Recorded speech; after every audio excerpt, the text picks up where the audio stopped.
¿qué tal? Buenas noches. Mi nombre es Evelyn Rosa Sorea. Yo voy a impartir la clase de matemáticas aplicadas a las ciencias sociales. El primer tema, que corresponde a la sesión número 1, es conceptos fundamentales de álgebra. Para poder comenzar con este tema, es necesario que nosotros conozcamos en qué consiste el álgebra. Bueno, el álgebra es una rama de las matemáticas que ocupa literales para poder expresar algunas variables del mundo real. ¿Qué quiere decir esto? Bueno, que en lugar de escribir el nombre completo de algunas variables como manzana, árboles, personas, nosotros utilizamos letras para poder simplificar las operaciones que se pueden realizar con el álgebra. Bueno, para poder comenzar a, a plantear ecuaciones y a resolver problemas algebraicos, es necesario que nosotros conozcamos algunas leyes que rigen el álgebra. Una de las principales leyes que se consideran en álgebra es la llamada ley de los signos. La llamada ley de los signos también es utilizada en aritmética y bueno, ya sabemos, ¿no?, que para la suma los signos se conservan igual siempre y cuando no sean diferentes. Si son diferentes, entonces se realiza una resta y se coloca el signo del mayor. En caso de multiplicación y división, los signos diferentes dan como resultado un signo negativo y los signos iguales dan como resultado un signo positivo. Vale. Otra ley fundamental para realizar operaciones algebraicas es la ley de los exponentes, que es como tal el primer subtema que nos maneja el programa de estudios en conceptos fundamentales del álgebra.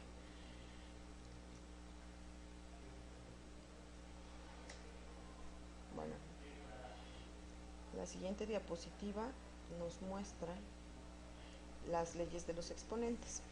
Por ejemplo, si nosotros tenemos una literal x elevada a la primera potencia, el resultado de esa operación es la misma x. Y como ejemplo está ese 6 elevado a la primera potencia, que nos tiene que dar como resultado un 6. Otra ley muy importante de los exponentes es que cualquier número, cualquier literal elevada a la 0 potencia es igual a 1. ¿Sí? Igual a 1. X a la 0 es igual a 1, 7 a la 0 igual a 1, 1.000.000 a la 0 es igual a 1. Ahora bien, la tercera ley que se maneja en la presentación es x a la menos 1, que es el recíproco de esa misma x, que es lo mismo que escribir 1 sobre x. Es como, por ejemplo, 4 a la menos 1 es igual a un cuarto. En la siguiente ley vemos que cuando tenemos dos números que se multiplican, su exponente se suma, ¿sí? En el ejemplo dice x al cuadrado por x al cubo es igual a la x, pero a la 2 más 3, que es x a la 5. En el siguiente ejemplo tenemos la ley de la exponenciación, que es x que está elevada a la m potencia y a su vez queremos elevarla a la n potencia. Entonces el resultado es la x, pero en este caso los exponentes se multiplican. Entonces en el ejemplo tenemos una x cuadrada elevada a la tercera potencia, entonces su resultado es x a la 2 por 3, que en este caso sería 6. Posteriormente tenemos una multiplicación, o más bien dos factores que se están multiplicando elevados a una potencia. Gracias a la ley de los exponentes podemos ver que es la multiplicación, pero cada uno de los factores elevados a la potencia. Ojo, es importante visualizar que dentro del paréntesis la operación que se está realizando es una multiplicación. Muchas personas por ahí piensan que el poner x más y elevado a la n es igual a x a la n más y a la n. Eso es completamente incorrecto. Solamente es válido para la multiplicación, como se ve en el caso número 7 de estas leyes de exponentes. En el ejemplo vemos una x y una y que se están multiplicando, ambas elevadas al cubo, y entonces el resultado de esta operación es la elevación del x al cubo y la elevación de la y al cubo Y ojo, cuando nosotros le damos un valor numérico a esas literales, eso, aparte de elevarse al cubo, tiene que multiplicarse. En el caso de la división es algo similar, como lo vemos en el caso número 8.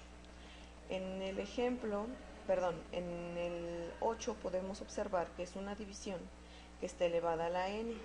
Entonces, tal como en la multiplicación, cada una de las literales puede ser elevada a la n. En el ejemplo vemos una x sobre y que está elevada al cuadrado. Esto va a ser igual a x al cuadrado sobre y al cuadrado. En el número 9 se parece mucho al ejemplo número 3, nada más que aquí aplica para cualquier potencia negativa, ¿no? Es el recíproco y la cantidad que nos está dando ahí la potencia es a la potencia que tenemos que elevar el denominador. Y en el ejemplo vemos una x a la menos 3 que es igual a 1 sobre x al cubo. Y en el número 10 se trata de las raíces. Si se dan cuenta, la x está expresada como una potencia fraccionaria, lo cual es idéntico a poner x a la m raíz enésima de ese valor. ¿Qué quiere decir esto? Bueno, pues no sé si recuerden que el poner el símbolo de raíz cuadrada equivale a una raíz, pero que aunque no lo escribimos, afuerita en lugar de la n tiene un 2. Esto quiere decir que entonces cualquier potencia que esté dentro de la raíz va a ser el numerador de esa fracción, y cualquier potencia que esté en el denominador de la fracción es el numeral de la raíz. En el ejemplo vemos x a la 2 tercios, que es x cuadrada raíz cúbica. Pasemos a la siguiente diapositiva. La siguiente diapositiva se trata de las fracciones. Para poder entender el álgebra y para poder realizar todo tipo de operaciones, también es necesario conocer las fracciones. Si se dan cuenta, una fracción algebraica, tal como lo describí ahí de manera muy breve, es una división que consiste, como todas las fracciones, en un numerador y un denominador. Solo que en este caso, el numerador va a ser un polinomio y el denominador también es otro polinomio. ¿De qué grado? Bueno, pueden ser de diferentes grados, puede ser de primer orden, segundo orden, incluso pueden estar combinados. El polinomio de la parte superior no tiene que ser del orden del polinomio de la parte inferior. Ahora bien, para poder llevar a cabo operaciones aritméticas con fracciones algebraicas, es muy importante primero simplificar cada una de las expresiones algebraicas, o bien se requiere de la factorización de las mismas, o quizás también se puede resolver el ejercicio utilizando mínimo común denominador y posteriormente realizar las operaciones aritméticas. Esto ya se puede describir como cuando nos enseñaron fracciones aritméticas. Se escoge a uno de los denominadores como el mínimo común divisor y entonces posteriormente llevamos a cabo la operación de suma o resta, tal como lo hacemos de manera tradicional con el otro tipo de fracciones, solo que considerando que en este caso siempre el resultado va a ser una fracción algebraica. ¿Por qué es importante la factorización? Bueno, porque en la factorización nosotros podemos simplificar el ejercicio que nos estén poniendo a prueba, y de esta forma, quizás si nosotros tenemos un binomio al cubo o un binomio al cuadrado, podamos identificarlo y dividirlo en sus factores para posteriormente llevar a cabo la operación de una manera más simple. En la siguiente diapositiva vamos a ver el siguiente subtema, que son las ecuaciones. Bueno, ¿una ecuación qué significa? Una ecuación significa igualdad. Las ecuaciones tienen diferentes características. Al ser una igualdad, siempre debe estar presente en esa expresión el signo igual. Las ecuaciones de primer grado son todas aquellas cuyas literales están elevadas a la primera potencia. Estas ecuaciones, generalmente, si nosotros las graficáramos con la ayuda de algún programa como Excel o bien si sacáramos una tabla y comenzáramos a dar valores a la X y a la Y, vamos a encontrar que lo que se va a graficar es una línea recta. Ya sea una línea recta inclinada, una línea recta paralela al eje de las X, una línea recta paralela al eje de las Y, pero siempre es una línea recta. Bueno, las ecuaciones de primer grado nos ayudan a describir fenómenos de la naturaleza. Si se dan cuenta o si recuerdan de sus clases de física, era muy importante determinar los valores que nos dan como datos en cada uno de los problemas. Esto nos permite evaluar cuáles son las variables de nuestro problema.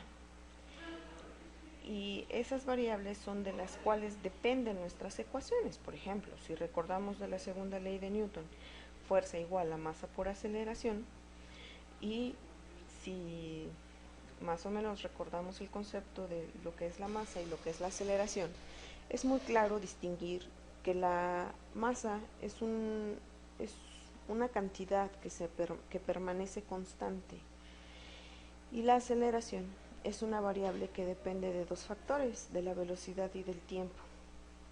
Ahora bien, si nosotros analizamos la ecuación de fuerza igual a masa por aceleración, veríamos claramente que la cantidad de fuerza depende de las variaciones de la aceleración. En este caso, es una ecuación de primer orden, cuya variable es la aceleración. Ahora bien, cuando nosotros tenemos más de una variable y tenemos más de una ecuación que describe un sistema o un problema, entonces podemos plantear un conjunto de ecuaciones para describir nuestro problema. A ese conjunto de ecuaciones se le conoce como sistema de ecuaciones. Entonces, el sistema de ecuaciones es un conjunto de ecuaciones que nos permiten llegar a un resultado final para las variables que nos van a resolver el mismo problema. Ahora bien, existen diferentes métodos para la solución de sistemas de ecuaciones. El primer método es el método de igualación. El segundo método es el método de sustitución. El tercer método es el método de reducción. Existen también métodos gráficos para su solución, que consisten en dibujar cada una de esas líneas rectas que les dije que describía una ecuación de primer orden. Y entonces localizamos los puntos donde coinciden cada una de esas líneas rectas para poder encontrar entonces la solución de las ecuaciones. Cuando tengo un conjunto de ecuaciones de primer orden, es decir, cuando quiero resolver un sistema de ecuaciones, la solución a dicho sistema, es decir, el valor de sus variables debe satisfacer a las ecuaciones que estén en juego. Es decir, si yo tengo un sistema de dos ecuaciones con dos incógnitas, la incógnita primera, en este caso le voy a llamar X, debe satisfacer ambas ecuaciones al mismo tiempo. De la misma forma la variable Y. Entonces, yo ya voy a obtener, al resolver el sistema de ecuaciones, un valor de X y de Y que satisfaga ambas ecuaciones. ¿Qué quiere decir con satisfaga? Que haga válida la igualdad. Al hacer válida la igualdad, entonces yo en el plano cartesiano puedo encontrar dos puntos, uno que corresponde a X y otro que corresponde a Y, donde chocan las dos líneas rectas. Al existir ese punto, puedo decir que en ese punto precisamente, en el X, Y, voy a encontrar una solución a ambas ecuaciones. ¿Qué pasa cuando los sistemas no tienen solución? Bueno, en ese caso quiere decir que las dos líneas que dibujan cada una de esas ecuaciones son dos líneas que son paralelas. Y entonces no existe ningún punto en el cual se crucen y por lo tanto no tiene solución la ecuación. O más bien, el sistema de ecuaciones. Existe otro método para la solución de sistemas de ecuaciones, que es el método matricial. En este caso se toman los coeficientes de cada una de las variables y se plantea una ecuación. Posteriormente se procede a utilizar métodos de álgebra lineal para poder describir o para poder encontrar la solución a dicho sistema de ecuaciones. Bueno, ahora bien, bueno, esto es todo respecto a ecuaciones de primer orden. Existen también ecuaciones de segundo grado. Para poder resolver las ecuaciones de segundo grado, existen dos formas. La primera es la factorización. Haciendo factorización, como es un sistema de segundo orden, se puede descomponer en dos ecuaciones que sean de primer orden. Resolver una ecuación de primer orden es muchísimo más fácil que resolver un sistema de segundo orden. Entonces, al descomponer un sistema de segundo orden, una ecuación de segundo orden en dos ecuaciones de primer orden, entonces ya podemos encontrar fácilmente las dos soluciones que tiene la ecuación de segundo grado. ¿Por qué dos soluciones? Bueno, al tener una x al cuadrado, que es lo que indica un segundo grado, tenemos dos valores de x que satisfagan a la ecuación. ¿Qué quiere decir eso? Bueno, vamos a escribir. Si ustedes tienen un x cuadrada menos 1 igual a 0, ¿qué valores satisfacen a esa ecuación? ¿Qué número elevado a la segunda potencia, o sea, un número multiplicado por sí mismo, al restarle 1 nos da 0? Si nos ponemos a analizar, podemos ver que el número 1 es la solución. Pero como tenemos un elevado al cuadrado, podemos ver que si despejamos, entonces sería x cuadrada igual a 1. Quitamos el cuadrado y sería la raíz cuadrada de 1. ¿Cuál es la raíz cuadrada de 1? 1. Pero ese 1 se le dice que tiene multiplicidad 2. ¿Por qué? Bueno, pues porque debe satisfacer dos veces esa ecuación. Entonces vemos que el 1 y el 1 otra vez satisfacen la ecuación x cuadrada menos 1 igual a 0. Ahora bien, por fórmula general. La fórmula general es bien conocida por todos nosotros a partir de la secundaria aproximadamente. Esa fórmula general nos permite encontrar la solución para los valores de x que nos plantean en la ecuación. La fórmula general dice algo así de x sub 1,2 es igual a menos b más menos la raíz cuadrada de b cuadrada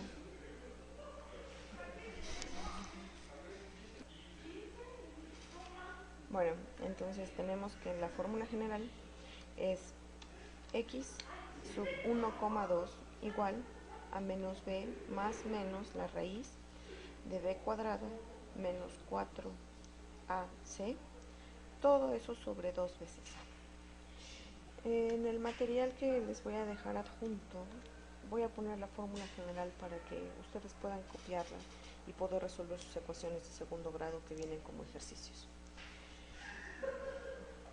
Ahora bien, para resolver ecuaciones de más de segundo grado es necesario conocer otros métodos que en este caso no voy a exponer debido a que ya son más complejos y requieren conocimientos de cálculo. Bueno, pasemos al siguiente subtema. El siguiente subtema son las desigualdades. Las desigualdades son parecidas a las ecuaciones, pero con una gran diferencia. Como les dije en el subtema anterior, ecuación equivale a igualdad. Entonces, esto es como que lo contrario, ¿no? Porque son desigualdades. ¿Qué quiere decir esto?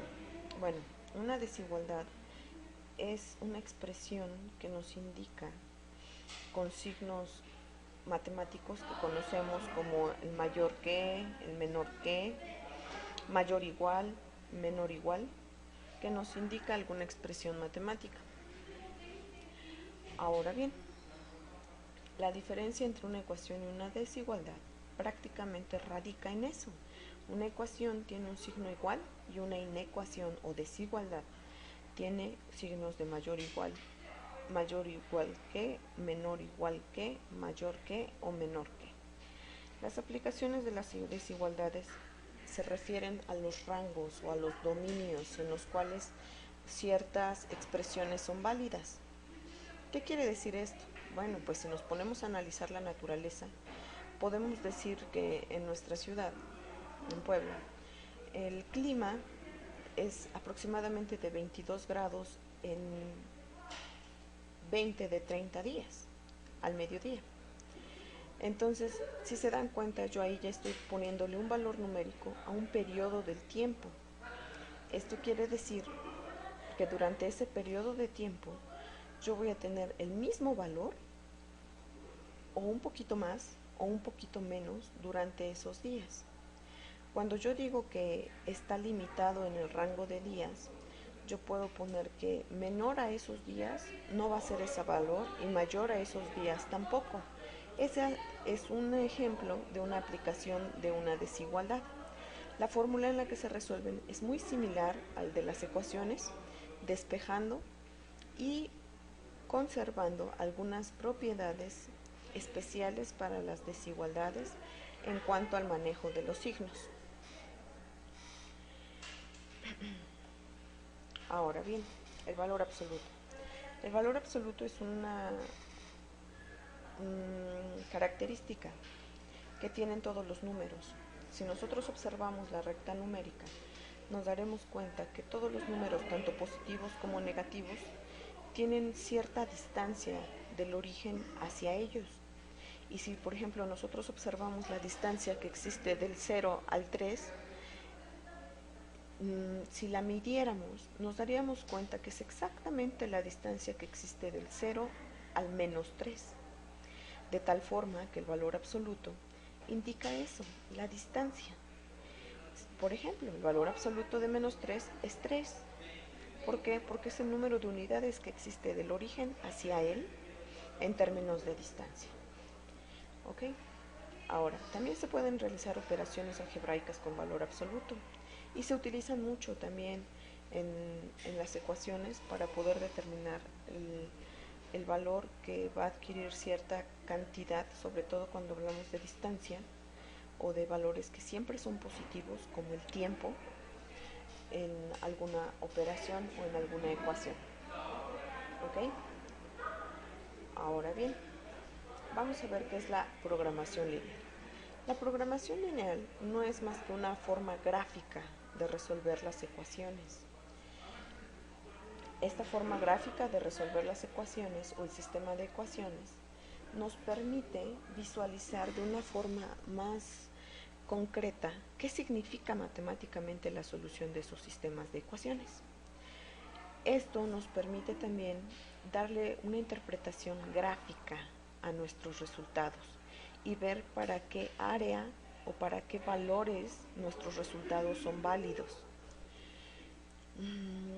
Como ya les mencioné, la programación lineal nos sirve para resolver sistemas de ecuaciones de forma gráfica y bueno, finalmente vamos a ver algunas de las aplicaciones en problemas de porcentajes y programación lineal utilizando el método gráfico. Para esto es muy necesario que ustedes desarrollen el sentido lógico para poder expresar problemas, de tal forma que nosotros podamos plantear nuestro problema, plantearnos nuestras ecuaciones y dar solución a estas mismas gráficamente y poder expresarlas en términos de la programación lineal, lo cual nos permite visualizar un problema desde su origen, plantear las variables que atañen a dicho problema y finalmente poder dar solución al mismo de manera gráfica. Bueno, dentro de esta clase les he adjuntado algunos ejercicios que me gustaría mucho que resolvieran para poder dar continuidad a lo aprendido en esta y me los enviaran por correo antes de la siguiente sesión. Estos ejercicios, si tienen dudas, con todo gusto pueden mandarme un correo electrónico y yo podré responderles de manera individual para que podamos avanzar y podamos tener pues buenos resultados de estas sesiones. Agradezco mucho su tiempo, espero pasen una buena noche y nos estamos viendo hasta el 19 de diciembre. Que tengan una excelente noche, mucho gusto y hasta pronto.